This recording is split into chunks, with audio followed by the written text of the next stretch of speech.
Morning mist drifted across the rolling hills surrounding Blackwood Manor as a gilded carriage climbed the winding road toward the grand estate.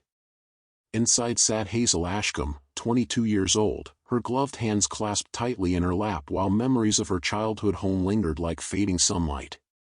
Her family had once been among England's proudest noble houses, yet years of poor harvests, crushing debts, and unfortunate investments had reduced their fortunes to little more than a respected name. Accepting an arranged marriage to Duke George Blackwood had become the only way to save those she loved from ruin. Blackwood Manor appeared magnificent, with towering stone walls, endless gardens, and banners fluttering proudly above its ancient towers. Every servant bowed as Hazel stepped from the carriage, yet despite the splendor surrounding her, an uneasy silence settled over the estate.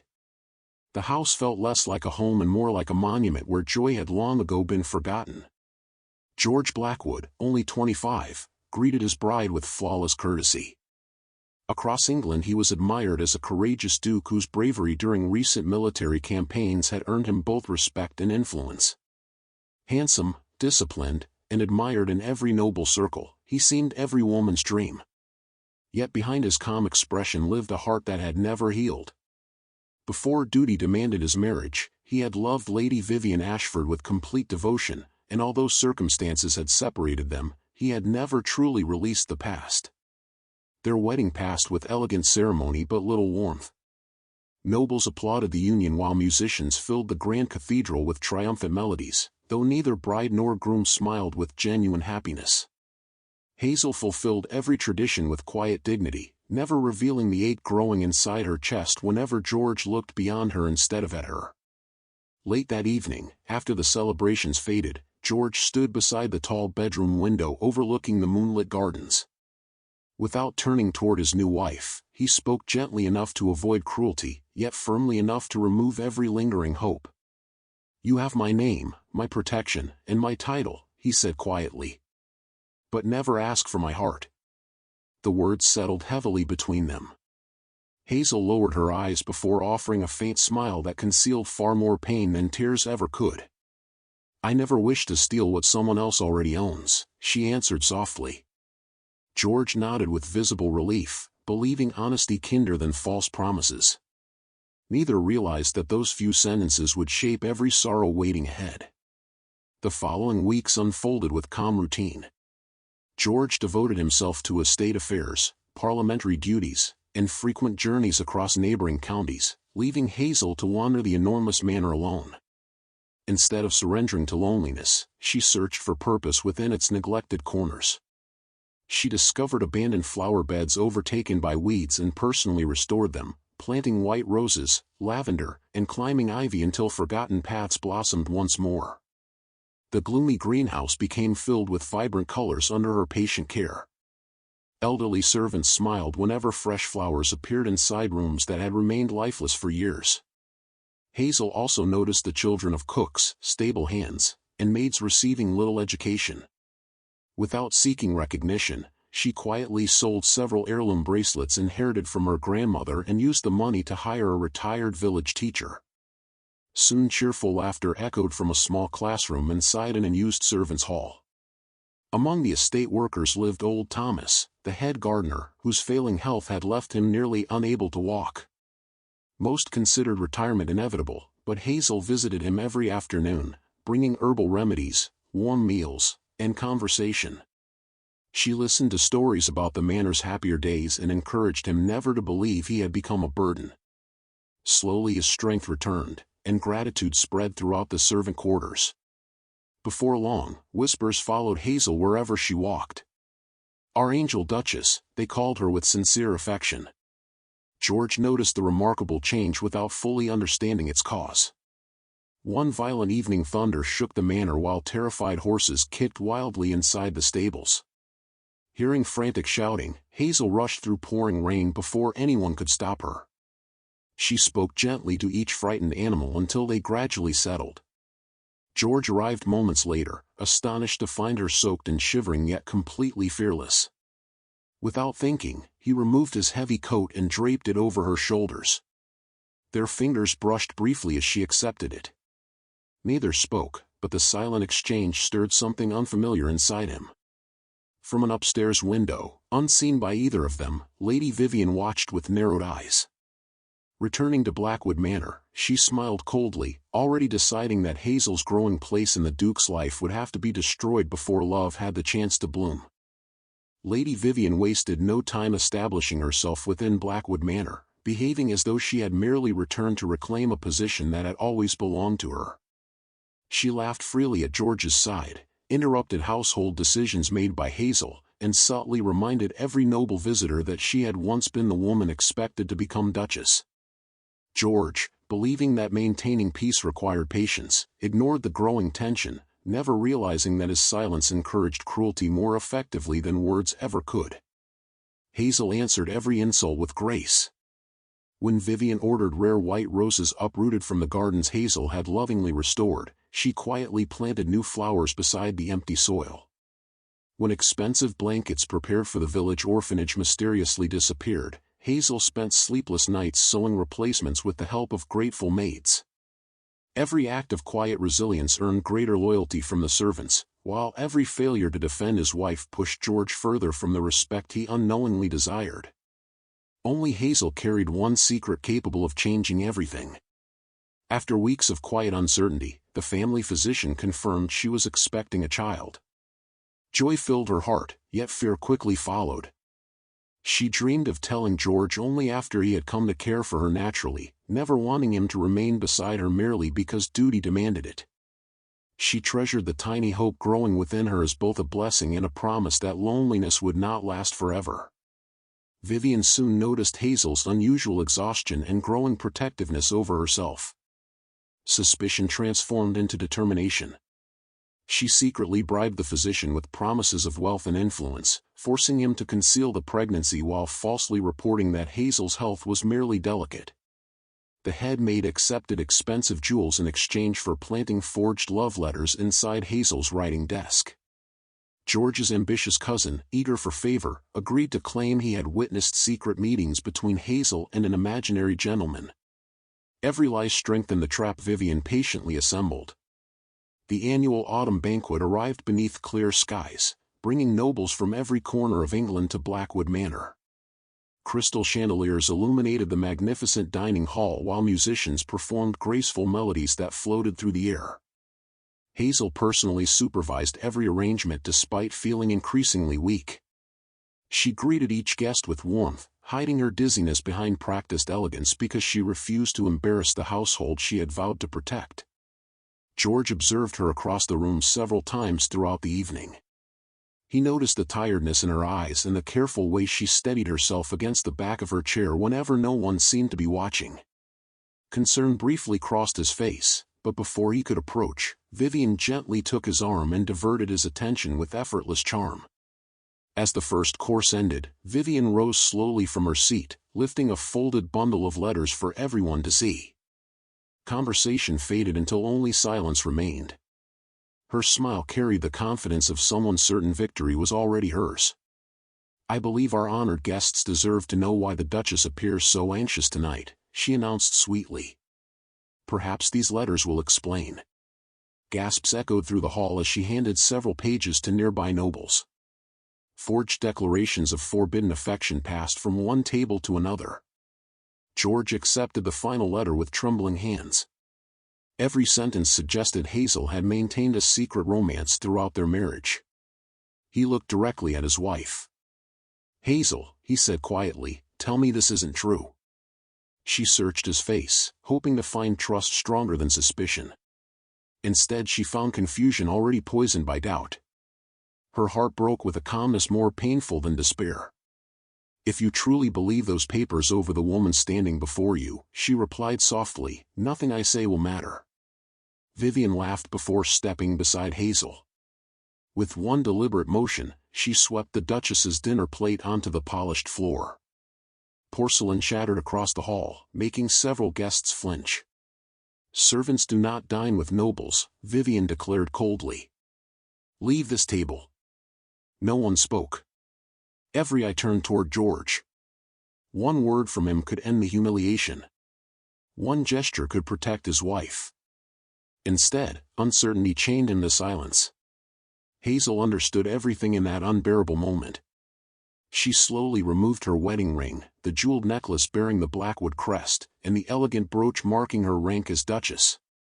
One by one, she placed them gently beside George's untouched plate. "I prayed every night that someday you would truly see me," she whispered. "Instead, today you watched me disappear." She did not bow to the nobles whose whispers filled the room. She bowed to the servants. Old Thomas the gardener dropped to one knee first. Tears streamed down his weathered face. The head cook followed. Then every maid, footman, stable hand, and kitchen servant lowered themselves in silent respect until the entire household knelt before the woman who had treated them with kindness when no one else had cared. Not a single noble moved. George stared at the heartbreaking scene, finally realizing that the lonely young woman he had kept at a distance had earned a love and loyalty greater than his own authority. Without another word, Hazel turned and walked through the enormous doors into the cold night beyond. Rain immediately soaked her dress as she struggled to breathe through waves of pain tightening across her body. Hidden beneath the darkness, blood slowly stained the edge of her gown. Only one loyal maid hurried after her, supporting the weakening Duchess into a waiting carriage before anyone inside noticed she had collapsed. As the horses disappeared into the storm, George remained frozen beside the abandoned wedding ring, unaware that his silence had cost him far more than his marriage, and that the truth chasing him would soon destroy everything he believed remained of his life. The morning after the disastrous banquet, Blackwood Manor no longer resembled the proud estate that had welcomed England's nobility only hours earlier. The magnificent halls felt hollow, servants moved with lowered eyes, and an oppressive silence settled over every room. George had not slept. Hazel's wedding ring still rested on the dining table exactly where she had placed it, and despite everything that had happened, he found himself unable to touch it. Her final words echoed endlessly through his thoughts, each repetition cutting deeper than the last. His restless pacing ended when the family physician requested an urgent audience. The elderly man entered George's study trembling so violently that he could barely remain standing. Overwhelmed by guilt, he confessed that he had accepted Lady Vivian's bribes. He admitted hiding Hazel's pregnancy, falsely reporting her health, and remaining silent while she was slowly weakened by small doses of poison mixed into harmless medicines. The confession struck George like a physical blow. He staggered backward, unable to breathe as the horrifying truth unfolded before him. Hazel had not only carried his child but had endured suffering alone while he questioned her loyalty. The physician placed a sealed envelope upon the desk before falling to his knees in shame. "Her Grace asked me to give you this only if she never returned," he whispered. With shaking hands, George broke the seal. He expected accusations, bitterness, or rightful anger. Instead he found gentle handwriting filled with compassion. She thanked him for protecting her family from ruin. She apologized if her quiet affection had ever burdened him. She wrote that she had loved him from the day she first saw him, not because he was a duke, but because she believed there was kindness hidden beneath his loneliness.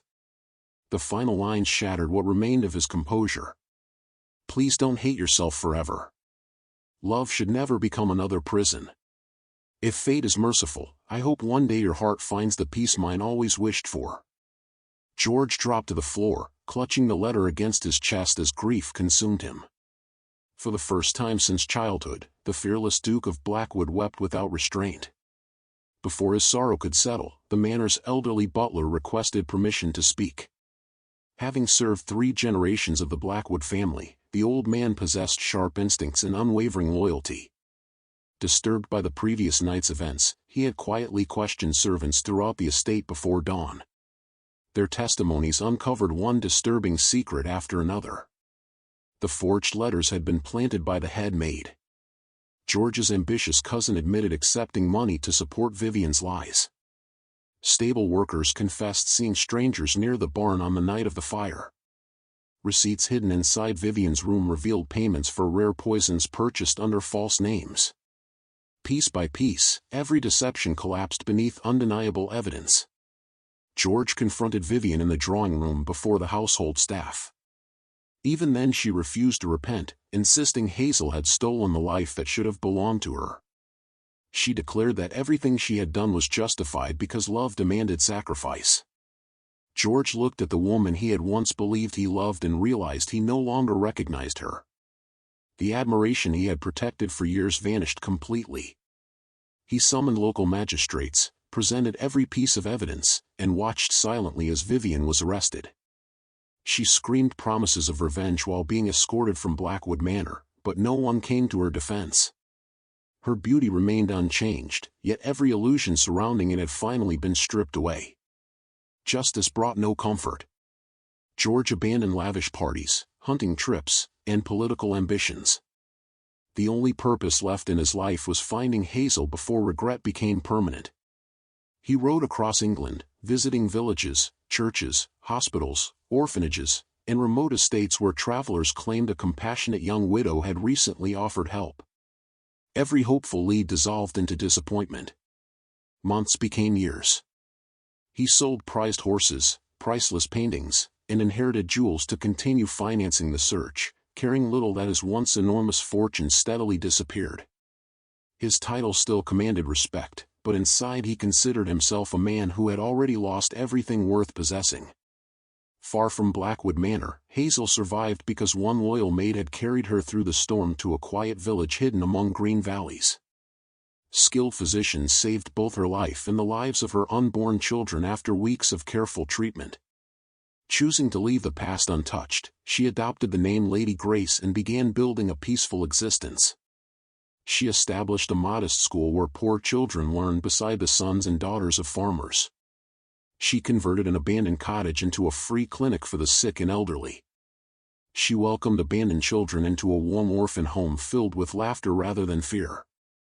When healthy twins were born, a son followed by a daughter, she devoted herself entirely to raising them with kindness instead of bitterness. She never spoke cruelly about their father, believing innocent hearts should never inherit the pain of adults. 3 winters after Hazel disappeared, George traveled alone through a snow-covered forest after following another uncertain rumor. As evening approached, masked highway robbers surrounded him, demanding his horse and remaining money. Exhausted and outnumbered, he prepared to defend himself despite impossible odds. Before the first sword could strike, a cloaked rider charged through the falling snow with astonishing speed. Within moments the attackers scattered, defeated by the stranger's remarkable skill. The rider dismounted, checked George's injuries, and quietly lowered the hood. Hazel's familiar eyes met his across the silent forest. She showed neither anger nor triumph, only calm compassion. "No one deserves to die alone," she said softly before mounting her horse again. George watched helplessly as she disappeared into the swirling snow, realizing fate had finally returned her to his sight only to remind him how much he still had to earn. George remained motionless long after Hazel disappeared into the snow, her quiet mercy haunting him more deeply than any accusation could have.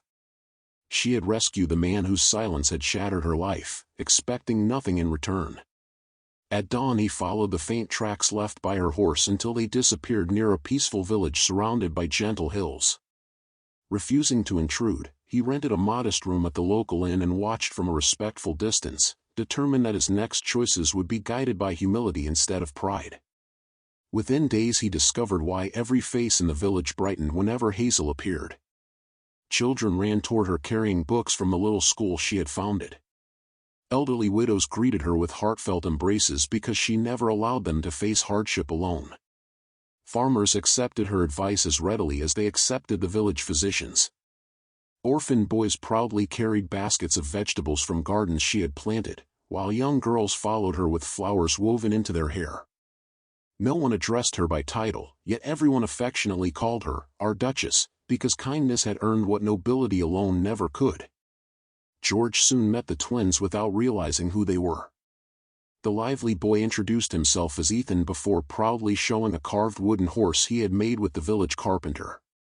His cheerful sister Lily carried a basket filled with herbs collected for the clinic. They welcomed the quiet stranger with effortless trust, inviting him to join their games beside the river. George felt an immediate connection he could not explain, laughing more freely during those afternoons than he had in years. Hazel observed every meeting carefully but never interfered, allowing life to unfold naturally instead of forcing painful conversations. As weeks passed, Ethan asked George to teach him proper horseback riding after hearing villagers praise the Duke's legendary skill. Lily discovered that George enjoyed reading and insisted he visit the school every evening to tell adventurous stories before bedtime. Their innocent affection slowly changed the rhythm of his lonely heart. One afternoon Ethan smiled and casually called him Uncle George. The simple words filled him with unexpected joy while quietly reminding him of everything he had lost through his own failures. Although every instinct urged him to reveal the truth, George resisted. He understood that apologies spoken too quickly would ease only his conscience. Instead he chose to demonstrate change through steady actions. He repaired broken fences damaged by winter storms, helped farmers harvest difficult fields, carried heavy supplies to the clinic, and donated the remaining wealth he possessed to expand Hazel's school. He worked beside blacksmiths, carpenters, and laborers without announcing his title. The villagers gradually stopped seeing him as a distant nobleman and accepted him as another willing pair of hands. Hazel noticed each quiet sacrifice. She saw him rise before sunrise to deliver firewood to elderly neighbors. She watched him patiently comfort frightened children during violent thunderstorms. She observed him replacing every rosebush that Vivian had once destroyed at Blackwood Manor, planting them around the village so beauty would greet every family each spring. Most importantly, she realized he never once asked her to forgive him or attempted to excuse his past. He simply lived differently, allowing his actions to speak where his silence had once caused unbearable pain. Spring arrived with blossoms covering the countryside in vibrant color. Without telling either parent, Ethan and Lily planned a picnic beneath an ancient oak tree standing on the edge of the meadow. Hazel recognized the tree immediately because years earlier she had dreamed of sharing peaceful afternoons there with the family she hoped to build. George arrived carrying baskets prepared by grateful villagers, believing he had simply accepted another invitation from the children. After everyone settled beneath the spreading branches, Lily reached into her pocket and carefully placed Hazel's old wedding ring into George's trembling hand. Ethan gently guided his mother's hand toward his father's before speaking with innocent certainty. "Mama," he said softly, "home isn't a castle. It's wherever all four of us are together." George slowly knelt before Hazel, no longer resembling the proud Duke who had once hidden behind duty and hesitation. Tears filled his eyes as he spoke with complete honesty. "Years ago I offered you my name without my heart. Today my title means nothing beside the life you built through courage alone. I cannot erase the suffering my silence caused, and I will spend every remaining day proving I have become worthy of the family I failed. If your path leads elsewhere, I will still honor it. But if you can ever choose me again, I promise our children will never see me stand silent when truth needs defending." Hazel looked into the face of the man before her and recognized not perfection but genuine transformation. The bitterness she had carried for years quietly dissolved beneath the steady evidence of his repentance. Without speaking, she lifted the wedding ring and slipped it onto her finger once more. Ethan and Lily threw their arms around both parents, laughing through happy tears as villagers gathered nearby applauded the reunion. Together they returned to Blackwood Manor, transforming it into a home where servants, nobles, and ordinary families shared the same welcoming table, and every joyful meal forever honored the Duchess whose compassion had finally taught a Duke the true meaning of love.